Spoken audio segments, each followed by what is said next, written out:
한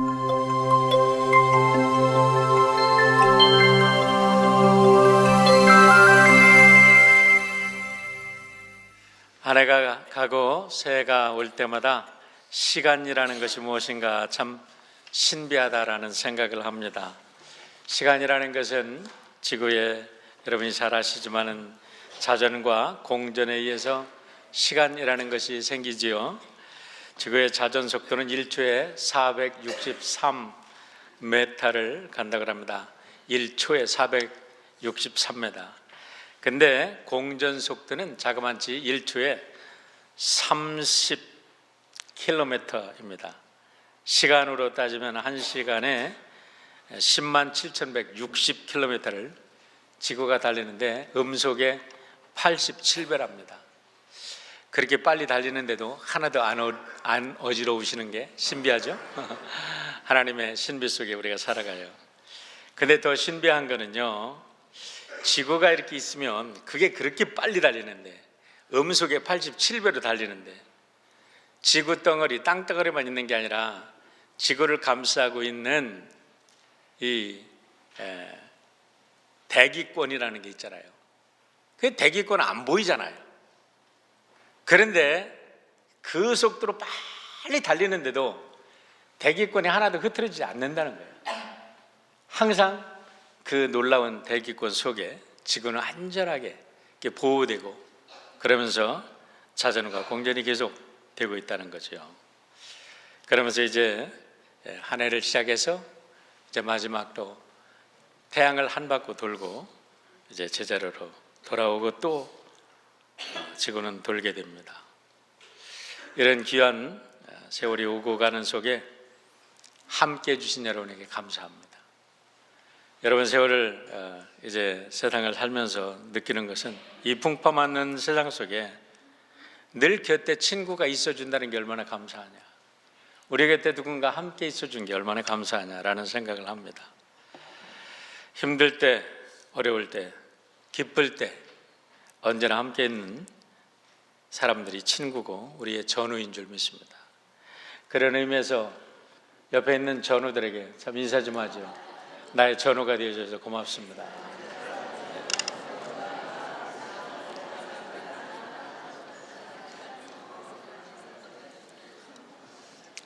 여러분, 인생이 험난한 전쟁터 같다고 하니까 이 험난한 전쟁터에서 함께 해주는 여러분 모두가 우리의 전우입니다.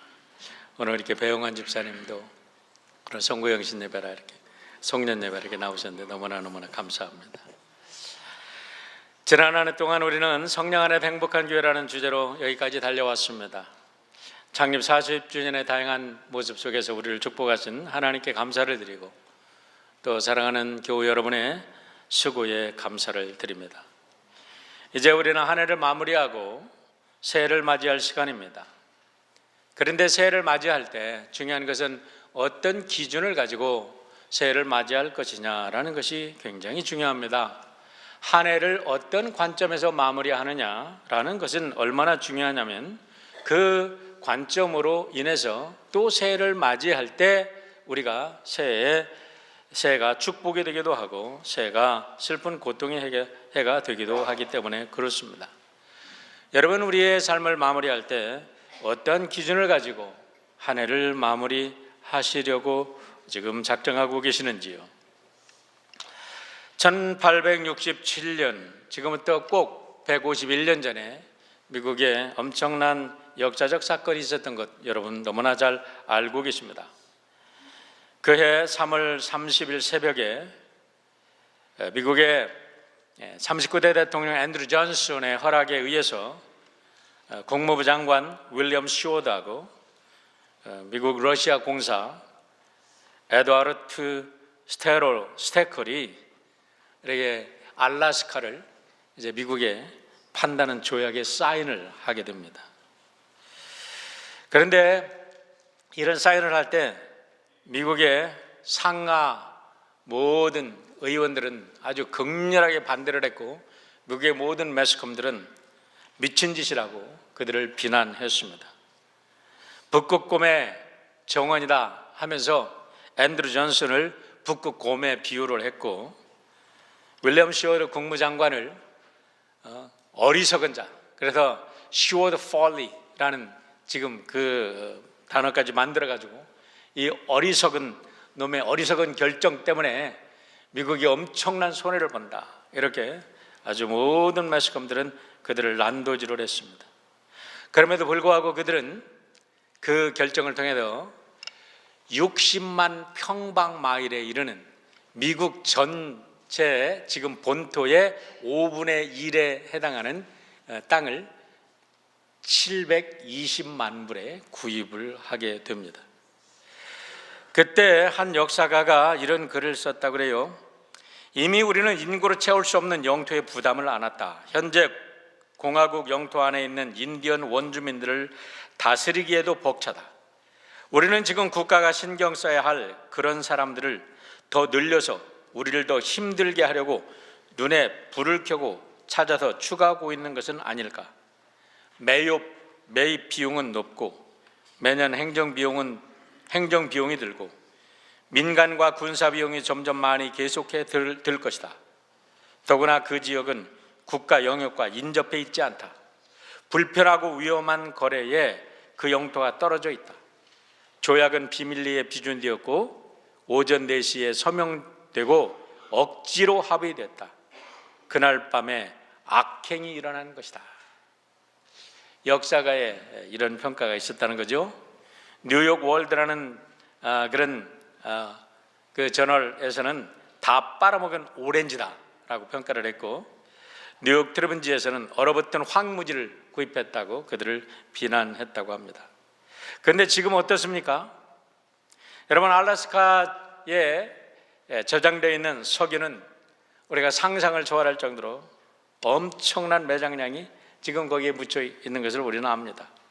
오늘까지 알래스카에서 채굴한 철의 값만 따져도 92억 7천만 달러 값어치의 철이 그쪽에서 이제까지 캐냈고, 아직도 금은철동은 엄청나게 많이 남아있다고 합니다. 거기에 따라 거기뿐만 아니라 목재나 또 석탄, 천연가스 등의 천연 자원들은 수조 달러에 이른다고 하지요. 석탄의 전체 매장량은 전 세계의 10분의 1이 알래스카에 매장되어 있다고 합니다. 여러분, 눈에 보이는 이익만 바라보는 사람들은 절대로 이와 같은 역사적인 일들을 우리가 해낼 수가 없는 것입니다. 오늘 우리가 우리들의 삶을 어떻게 평가하고 또 오늘 우리들에게 다가오는 새해를 어떠한 눈으로 바라보냐에 따라서 우리는 이와 같은 엄청난 차이를 두는 인생들이 될 것입니다.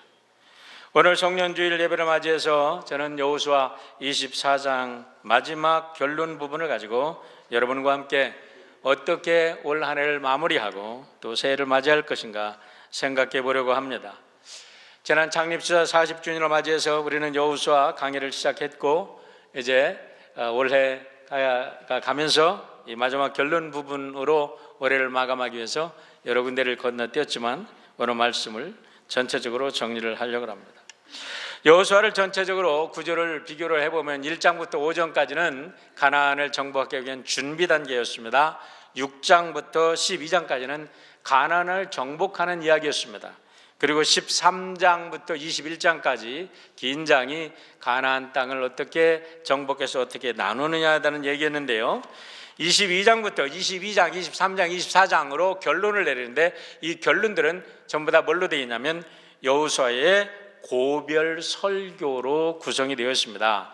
22장은 요단강 동편에 자리를 잡았던 르우벤, 갓, 므낫세, 헤프의 므낫세 반지파, 그러니까 므낫세 지파는 양쪽으로 갈라섰죠. 동쪽에 서쪽에 거주하게 되는데, 그 므낫세 반지파 그 세 지파들이 동편으로 전쟁을 끝나고 이제 자기의 거주지로 가는 사람들을 위해서 여호수아가 고별 설교를 합니다. 너희들이 가다 이렇게 살았으면 좋겠다 하고 설교를 하는 것이 22장에 나오고요. 23장에는 이제 소편에 정착한 이스라엘의 지도자들을 불러서 설교를 합니다. 이렇게 너희들이 이제 앞으로 이런 정신을 가지고 살아라. 그러는데 오늘 22장을 보면요, 24장을 보면 24장 29절에 여호수아가 110세로 죽습니다. 그런데 그 앞에서 지금 이 고별 설교를 하는 거 보면 이제 마지막 여호수아가 하나님의 부르심에 앞에 놓고 마지막으로 이스라엘 전 민족을 세겜 땅에 불러놓고 마지막 고별 설교를 하는 것입니다. 이 고별 설교를 통해서 여호수아가 어떻게 자신의 인생을 평가하고 또 어떻게 과거를 통해서 오늘을 진단하고 내일의 후손들이 맞아야 될 그 길을 제시하고 있는가라는 굉장히 중요한 인생의 교훈을 우리가 받게 되는데요. 첫 번째는 여호수아는 하나님의 은혜로 민족의 역사를 해석하는 믿음의 사람이었다는 것입니다. 오늘 24장 1절로 13절까지를 읽어보면 이렇게 시작이 되고 있습니다. 1절, 2절만 읽겠습니다. 여호수아가 이스라엘 모든 지파를 세겜에 모으고 이스라엘 장로들과 그들의 수령들과 재판장들과 관리들을 부르매 그들이 하나님 앞에 나와선지라. 여호수아가 모든 백성에게 이르되 이스라엘 하나님 여호와께서 이같이 말씀하시기를 하면서 하나님께서 말씀하시는 1인칭으로 내가 너희들에게 이렇게 했으니까 너희들은 이렇게 살라고 3절부터 13절까지는 전부 다 1인칭으로 시작을 합니다. 1인칭이 누굽니까? 여호수아가 아닙니다. 누굽니까? 오늘 1절 하반절에 보면 그들이 하나님 앞에 나와 섰다는 겁니다. 여러분 오늘 여기 예배 자리에 나왔는데요, 오늘 말씀을 듣습니다. 그런데 정령이 목사라는 사람의 이야기를 듣는 게 아니라 여러분들이 제 입을 통해서 선포되는 하나님의 말씀을 들으시기를 주의 이름으로 축원합니다. 이스라엘 백성들이 여호수아 앞에 나왔는데 그들이 이 한 인간 앞에 섰다고 표현하지 않습니다. 그들은 하나님 앞에서 하나님의 말씀을 듣고 있다는 거예요. 여러분 이것이 얼마나 이스라엘 백성들에게 큰 축복인지 모릅니다. 여러분의 가정에서는 여러분의 할아버지 그리고 아버지, 어머니, 때로는 어머니가 영적인 이와 같은 어른이 될 수가 있어요. 여러분 우리 시간의 흐름 속에서 이렇게 시간에 매듭을 짓고 또 다른 삶을 시작할 때에 영적인 지도자의 이야기를 통해서 하나님의 역사를 경험한다는 것은 우리 모두에게 얼마나 큰 축복인지 알 수가 없는 것입니다. 그런데 특별히 그와 같은 어머니, 아버지 혹은 할아버지, 할머니 그리고 우리들의 리더들이 하나님의 권위를 받아서 하나님의 권위로 말씀을 전파하고 하나님의 역사를 증거한다는 것은 얼마나 귀한 일인지 모르는 거죠. 여호수아가 이스라엘 장로들, 지도자들, 재판관들, 관리들을 불렀어요. 그런데 하나님께서는 그 다음부터는 뭐라고 말하냐면 그들이 하나님 앞에 섰다, 하나님이 말씀하신다 이렇게 이야기를 합니다. 그런데 그 하나님의 말씀은 무엇입니까? 나 하나님이 아브라함을 택했고 아브라함의 씨앗인 이삭과 야곱을 축복해서 그들을 애굽으로 보내서 큰 나라 민족을 이루게 했다. 그리고 그들을 끌어내서 광야 40년 생활을 하게 하고 그들을 광야 40년을 통해서 새로운 하나님의 영적인 공동체로 거듭나고 이제는 가나안 땅을 정복해서 잘 살게 되었다. 그런데 그것이 어떤 누구의 역사냐? 바로 하나님의 은혜의 역사였다고 한마디로 정리하는 거예요. 12절과 13절의 결론을 보시길 바랍니다. 내가 왕벌을 너희 앞에 보내어 그 아모리 족속의 두 왕을 너희 앞에 쫓아내게 하였나니 너희의 칼이나 너희의 활로서 이같이 하는 것이 아니며 라고 말합니다. 여러분 이게 무슨 말이에요? 누가 싸웠습니까? 이스라엘 백성들이 싸웠습니다. 여호수아와 갈렙이 명령을 받고 각 지파의 족장들이 나가서 장군들이 나가서 장병들이 나가서 싸웠어요. 그런데 하나님께서 뭐라고 그래요? 그들을 쫓아내게 한 것은 너희의 칼과 너희의 활이 아니라 내가 그들을 쫓아냈다고 하나님께서 말씀하시는 겁니다. 다시 말하면 인간의 우리들의 평범한 삶의 역사 속에 모든 것이 하나님이 주관자가 되시고 하나님이 주권자가 되셔서 오늘 우리들의 삶을 주장하시고 하나님의 역사를 이루어졌다는 하나님의 역사로 해석하고 있는 거예요. 13절 말씀을 보세요. 내가 또 너희가 수고하지 아니한 땅과 너희가 건설하지 아니한 성읍을 너희에게 주었더니. 여러분 수고하지 않았나요? 여러분 이민생활 오면서 얼마나 많은 수고를 하셨습니까? 여러분들이 어떤 사업을 만들고 여러분들이 비즈니스를 열기 위해서 또 여러분들의 가족을 키우기 위해서 얼마나 많은 여러분들 수고하셨어요. 우리 자녀들 대학을 보내기 위해서 학교를 보내기 위해서 정말 밤을 낮삼아 눈물 흘리며 땀을 흘리며 때로는 피를 흘리며 노력을 했는데 그게 너희가 한 수고가 아니라 내가 너희에게 준 것인 것을 알으라는 거예요. 여러분 그렇게 믿으십니까? 예, 할렐루야. 하나님께서 선물로 주신 하나님의 은혜의 선물인 것을 알라는 것입니다. 여러분 아브라함이 살았던 시대가 언제입니까? BC 2000년 시대입니다. 여호수아가 지금 고별설교라던 시기가 언제입니까? BC 1390년, 그냥 뚝 띄어서 1400년이라고 합시다. 그렇다 그러면 600년이라는 역사를 여호수아는 단 13절로 요약하고 있다는 거예요. 600년의 역사를 13절로 요약을 한다면 내 인생 70, 80 혹은 90, 100살이 된다 할지라도 내 인생의 역사를 몇 줄로 나는 요약할 수 있을까 한번 생각해 보시길 바랍니다. 여기서 여호수아는 하나님의 은혜의 안경을 쓰고 역사를 바라봅니다. 그러니까 어떠한 삶의 고난과 아픔과 즐거움이 있었을지라도 그 모든 것이 하나님의 은혜의 역사였다라는 고백을 하는 거지요. 여러분 우리가 하나님의 은혜의 역사라고 내 인생이 하나님의 은혜의 역사라고 고백하는 순간 내 속에 가졌던 모든 아픔과 상처는 깨끗하게 치유되고 과거의 아픔과 상처가 새로운 능력의 힘으로 내일을 향한 놀라운 자원으로 다시 놀라운 우리들의 에너지가 될 줄 믿습니다. 과거에 내 힘 가지고 내가 했으면은 여러분 분노밖에 남질 않아요.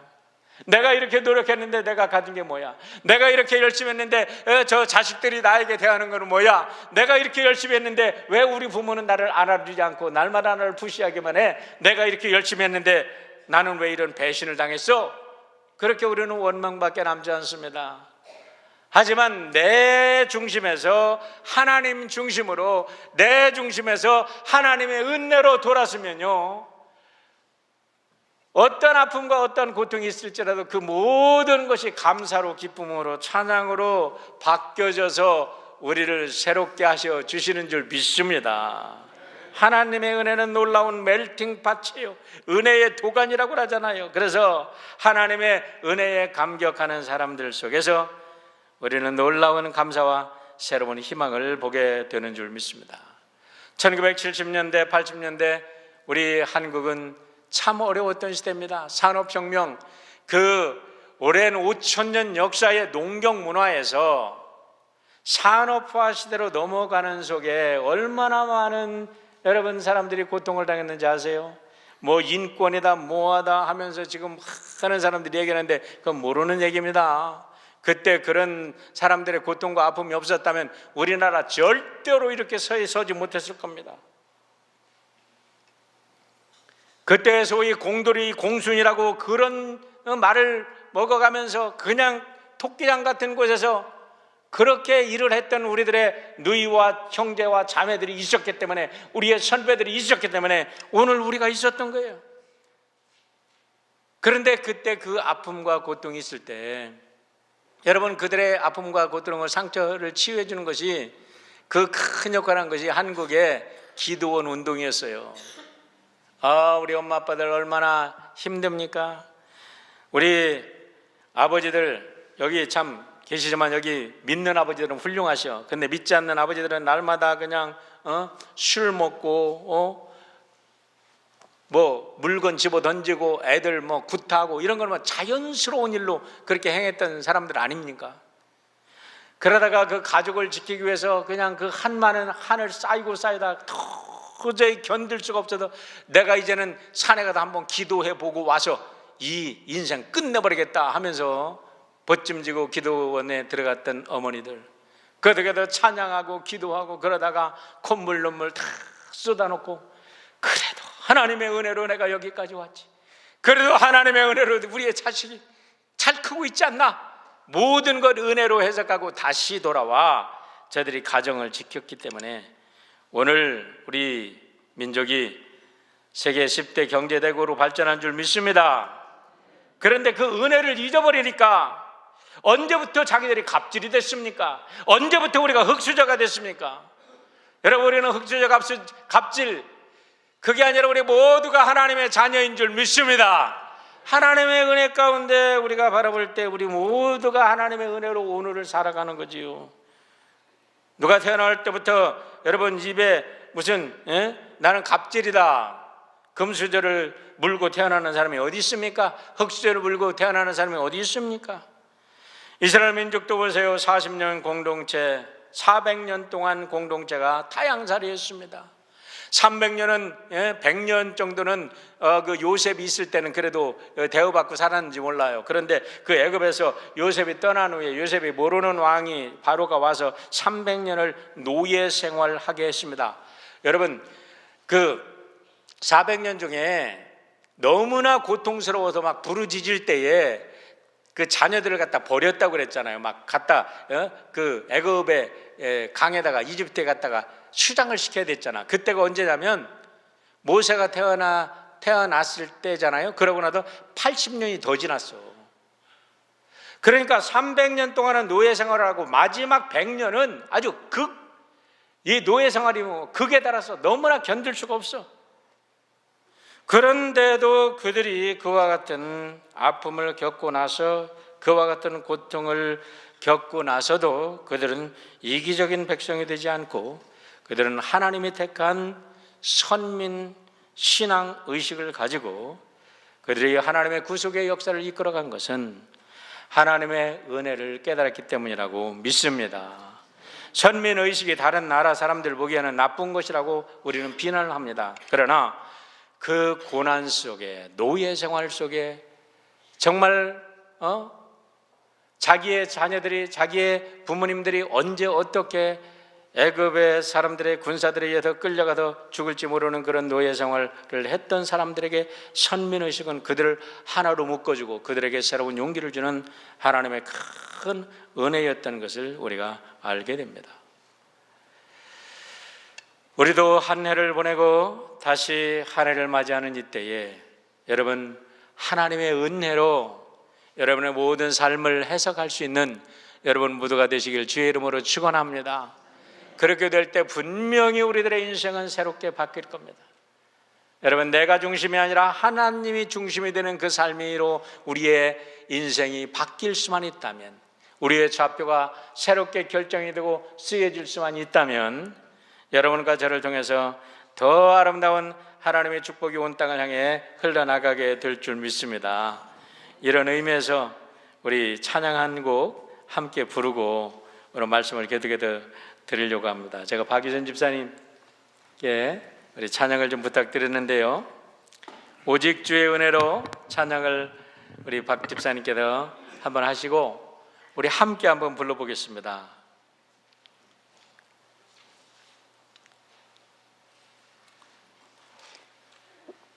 가사가 너무 좋아서 제가 오늘 이걸 부탁을 드렸는데요, 우리 함께 찬양해 볼까요?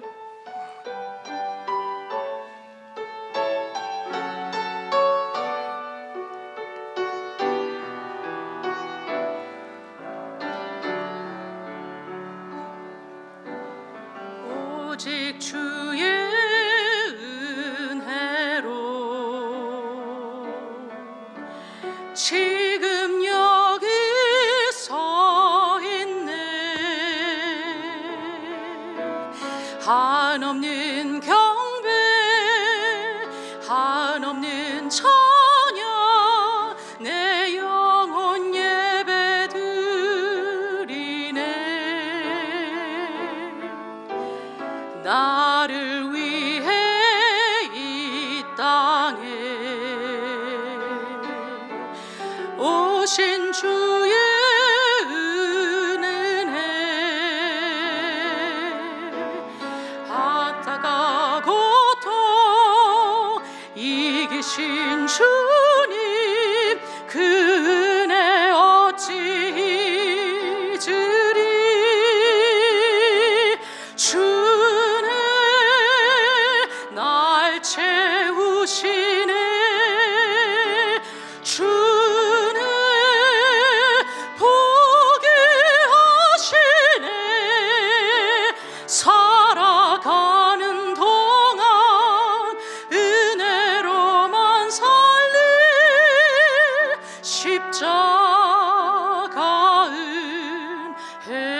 주의 은혜를 생각하면서 같이 한번 부릅니다. 오직 주의 은혜로 지금 여기 서 있네. 한없는 경배 한없는 찬양 내 영혼 예배 드리네. 나를 위해 이 땅에 오신 주의 은혜 십자가 고통 이기신 주님 그 은혜 어찌 주리. 주 은혜 날 채우시네. 주 은혜 보게 하시네. 살아가는 동안 은혜로만 살리. 십자가 주 은혜 날 채우시네. 주 은혜 날 채우시네. 주 은혜 보게 하시네. 살아가는 동안 은혜로만 살리. 십자가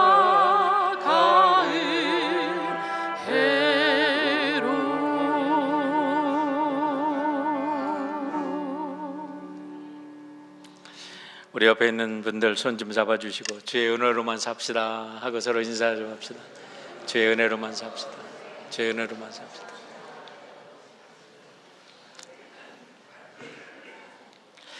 여러분, 그러면 두 번째, 주의 은혜로만 산다는 것이 뭘까라는 거예요. 주의 은혜로만 산다는 게 과연 뭘 것인가? 그것은 하나님만을 섬기는 삶이 주의 은혜로 사는 삶인 줄 믿습니다. 14절로 18절의 말씀을 보시길 바랍니다. 여러분, 정말로 입에 발린 말이 아니라 가슴속 깊은 곳에서부터 나의 삶이 하나님의 은혜였다는 것이 고백이 되어집니까?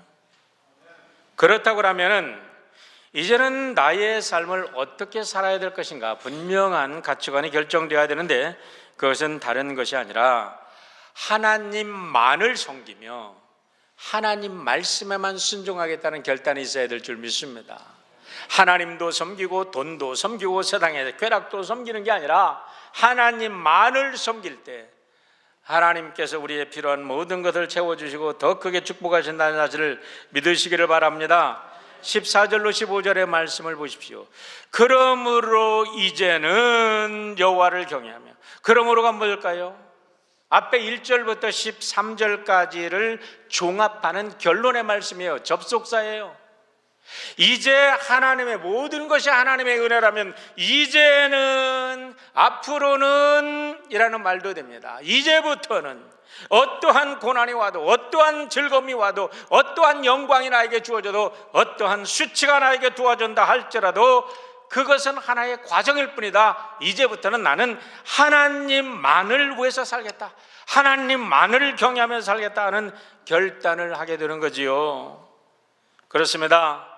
과거에 아브라함과 야곱과 이삭을 축복하신 하나님, 이스라엘의 구속의 역사를 이끌어 가신 하나님, 우리 예수 그리스도를 통해서 십자가의 은혜를 주시는 하나님, 오늘 우리에게 동일한 은혜를 주시는 줄 믿습니다.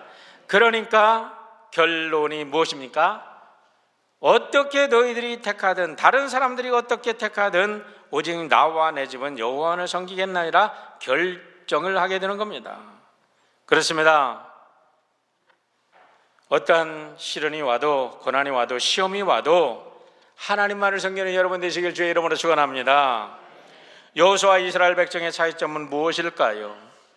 여러분, 여호수아의 나이를 지금 살펴보면 110살이라 그랬어요. 110살에 이제 죽기 전에 고별 설교입니다. 그런데 지금 땅을 분배할 때의 나이가 갈렙의 나이가 85세였다고 합니다. 그리고 땅을 분배한 후에 한 5년이 흐른 시간에 여호수아가 110세에 달했으니까 지금 여호수아는 갈렙보다 한 20살이 많다고 추측을 할 수 있고, 그렇다고 보면 지금 갈렙이 출애굽해서 나올 때에 40살에 나왔어요. 내가 40에 가나안 땅 정탐을 했다 그렇게 나오니까 여러분 그때 여호수아의 나이는 60이었다는 거예요. 그러면 60이라는 말은 무슨 의미를 말하는 거죠? 60년 노예 생활했다는 것입니다. 노예의 할아버지에서 노예의 아버지에서 노예로 태어나서 평생의 노예의 운명을 가지고 태어났던 여호수아.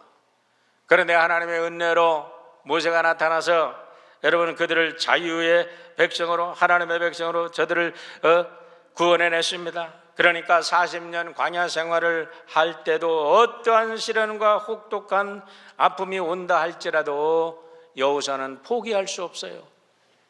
이 자유를 포기할 수 없는 것입니다.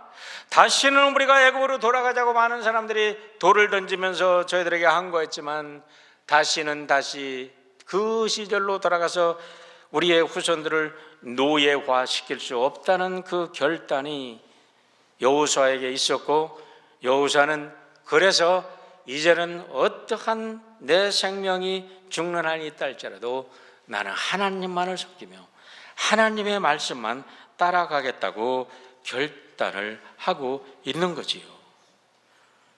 지금 여호수아 앞에 다른 지도자들도 많이 서 있습니다. 장로들도 많이 서 있습니다. 재판관들도 서 있습니다. 관리들도 서 있습니다. 그런데 그 차이점이 뭘까요? 그들은 광야 생활을 한 사람들도 있었겠지만 노예 생활을 해본 사람은 없어요. 왜냐하면 노예 생활을 했던 사람들은 갈렙과 여호수아 두 사람이잖아요. 모든 사람들이 광야에서 죽었으니까요. 그렇기 때문에 여호수아는 다른 사람들에 비해서 소위 말하는 산전수전, 공중전, 평생의 그 모든 것을 다 겪고 왔던 사람으로서 이제는 다시는 노예 생활은 우리의 민족에게 없다는 것을 마음속에 새기고 또 새겨서 그 가치관을 가지고 오늘 세상 사람들을 향하여, 하나님의 백성들을 통하여 저에게 이야기를 합니다. 너희들이 다시 노예 생활을 하지 않으려면, 너희들이 진정한 자유인으로 살기 원한다면 하나님만을 믿어라, 하나님만을 섬겨라, 하나님만을 따라가라 라고 외치고 있는 거지요. 오늘 한인 이민사회 지도자들, 여기에 한인 이민사회 지도자들이 계십니까? 제가 우리 윌저 교회를 섬길 때는 우리 한인타운을 세운 장로님이 계셨어요. 한인타운을 한인타운으로 만든, 최초로 만들. 그때는 너무나 한인들이 그리워서 한인들만 있다 그러면 그 장로님이 붓글씨도 잘 쓰십니다. 그래가지고 간판을 붓글씨로 직접 써서 갖다 달아드렸대, 일일이. 그러면서 한인타운의 그 퍼레이드를 처음에 만드신 분이었습니다. 그런데요, 보십시오. 우리 이민 2세들이 바라보는 이민사회와 이민 1세들이 바라보는 이민사회와의 차이는 너무나 클 것입니다. 그런데 우리 이민 2세들이 바라보는 이민 1세자들에 대한 안타까움이 있어요. 그게 뭐냐면, 왜 그렇게 이민사회를 개척하면서 그 많은 아픔과 그 많은 고통과 그 많은 서름을 당했는데, 그것이 인생의 자원이고 그 서름과 그 고통을 통한 그 진리를 후손들에게 잘 물려줘서 우리 공동체가 정말 강한 공동체가 되어야 되는데, 왜 그 조그만 회장자리 놓고 그렇게 쌈박질을 하는지, 무슨 감투가 대단하다고 날마다 한인사회는 쪼개지기만 하는지 너무나 안타까울 뿐입니다. 여러분, 교회는 어떻습니까? 교회도 마찬가지 아닐까요? 내가 교회를 세우는데 얼마나 내가 수고했는데, 우리가 얼마나 헌금을 했는데, 내가 얼마나 땀을 흘렸는데, 아예 저 새 것들이 와가지고 아무것도 하지도 않은 사람들이 새로 와서 판을 치고 있네. 이게 무슨 소리야? 양보할 수 없어. 그러면서 기득권만 주장하는 교회들이 얼마나 많이 있습니까? 여러분, 기득권이 무엇입니까? 오늘 내가 얼마나 수고했는데 왜 나를 알아주지 않아? 라고, 내 자리는 어디 있어? 라고 얘기하는 거 아닙니까? 여러분, 우리 한인 사회가 진정으로 발전하고 우리 한인 교회가 진정으로 발전하려면요, 이제 우리가 그 땀 흘리고 우리가 그 헌신해서 세운 우리의 이 한인 사회, 그리고 이 한인 교회들, 새로운 우리 2세들이 새로운 기상이 자고 새로운 하나님의 꿈을 가진 애들이 나타나면, 그래 고맙다, 너희들이 나타나서 고맙다, 우리가 땀 흘리고 우리가 이때까지 개척했지만 이제는 너희들이 마음껏 날개를 가지고 날아야 할 때다, 우리를 밟고 일어서라, 그래야 마땅하지 않겠습니까? 여러분, 그것이 바로 하나님만을 섬기는 것인 줄 믿으시기를 주의 이름으로 축원합니다. 왜냐하면 하나님께서는 우리를 통해서 더욱더 아름다운 하나님의 공동체가 발전해 나가기를 원하기 때문인 줄 믿습니다. 여호수아처럼 희생을 했고 자기의 모든 것을 바쳐 희생했던, 그런데 이제는 자기가 죽는 순간에 이제는 자기의 사명 다 했어요. 그냥 가면 그뿐입니다. 하나님 나라에 이제 몽해를, 내 인생의 몽해를 풀어주시지요, 그럴 때잖아요. 그럼에도 불구하고 이제는 광야 생활에도 농경사회로 들어가는 그 문화적인 혁명을 바라보고 그 문화생활 속에서 오는 충격을 바라보고 지금 여호수아는 후손들에게 부탁하는 거예요. 너희 절대로 하나님을 떠나지 말아라. 하나님을 떠나지 말아라. 여러분, 축복은 황금 돼지가 갖고 오는 게 아닌 줄 믿으시길 주의 이름으로 축원합니다. 요즘 신문들 보면 무슨 황금 돼지, 60년 만에 황금 돼지가 왔다고 난리법석이에요. 그냥 이 새로운 무슨 해만 바뀌면 무슨 토속인들이 나타나가지고 그냥 난리들이에요. 그런데 보세요. 2016년 붉은 원숭이띠에, 2017년 붉은 닭띠에, 2018년 올해가 이제 황금 개띠. 제가 개띠인데 황금 개띠인지 몰랐어. 황금 개띠래. 내년에는 황금 돼지띠가 60년 만에 돌아온다는데요. 여러분, 제가 2007년에 600년 만에 오는 황금 돼지띠다 막 난리쳐 법석을 했는데 그때 뭐 별 볼 일 없었어.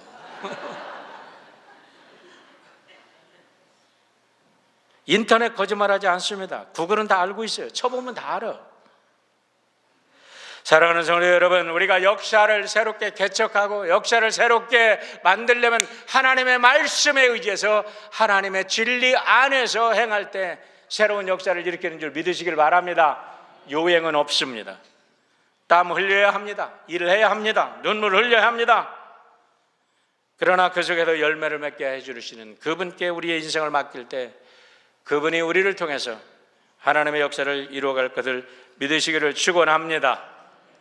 세 번째로 놀라운 것은 여호수아의 고별 설교는 고별 설교로 그냥 끝난 게 아니라 새로운 시대를 위한 영적인 이정표가 됐다는 것입니다.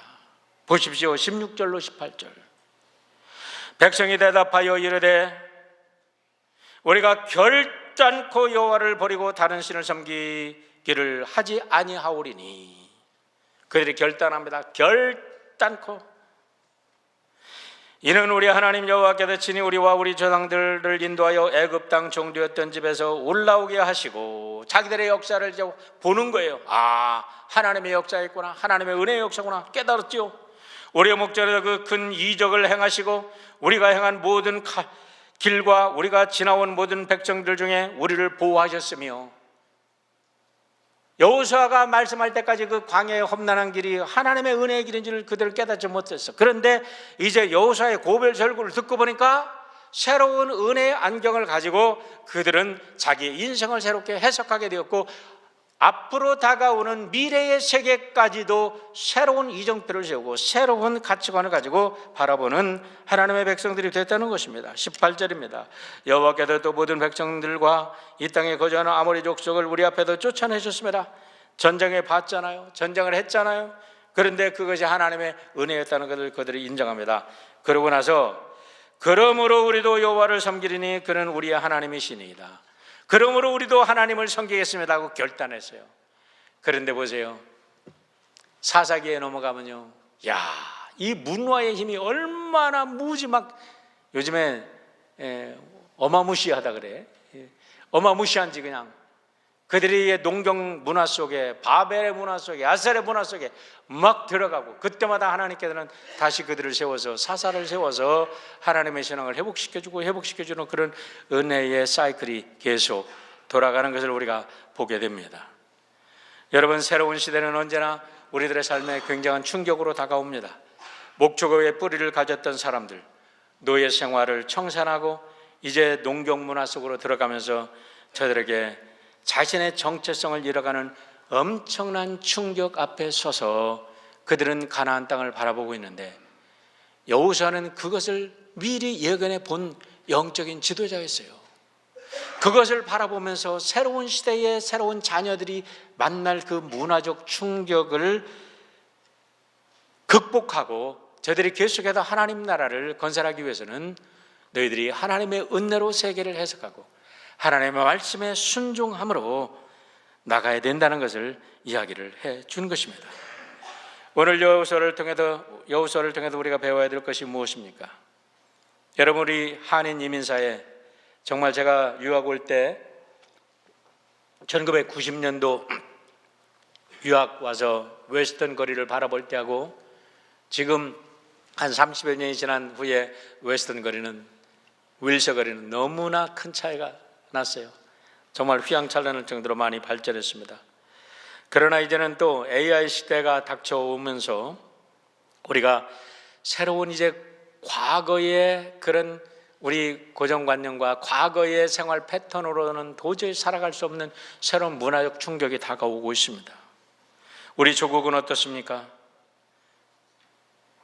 우리 조선 말에 열강의 가축장이 되었다고 우리 얘기들 많이 하지만 지금 현재는 더 심각한 가축장이 되고 있지 않습니까? 이런 속에서 진정으로 영적인 리더들, 진정으로 영적인 어른들이 나타나서 바로 잡아주고 길을 바로 터주고 흔들리지 않는 그 길을 갈 수 있도록 여러분들이 앞장서야 되지 않겠습니까? 여러분, 우리가 연세가 되셨다는 것은 지혜가 있다는 말이고, 연세가 되셨다는 것은 많은 경험이 있다는 말씀이고, 그만큼 하나님의 은혜를 많이 경험했다는 사실일 수도 있습니다. 오늘 여기에 청년들도 있고 우리 젊은이들도 있지만 다시 한번 우리에게 새롭게 다가오는 이 문화적인 새로운 시대는 결코 만만한 시대가 아니라는 사실을 알고 하나님 앞에 새롭게 결단하며 여러분들의 새해를 하나님의 말씀으로 새로운 역사를 써가는 축복된 성도들 되시기를 주의 이름으로 축원합니다.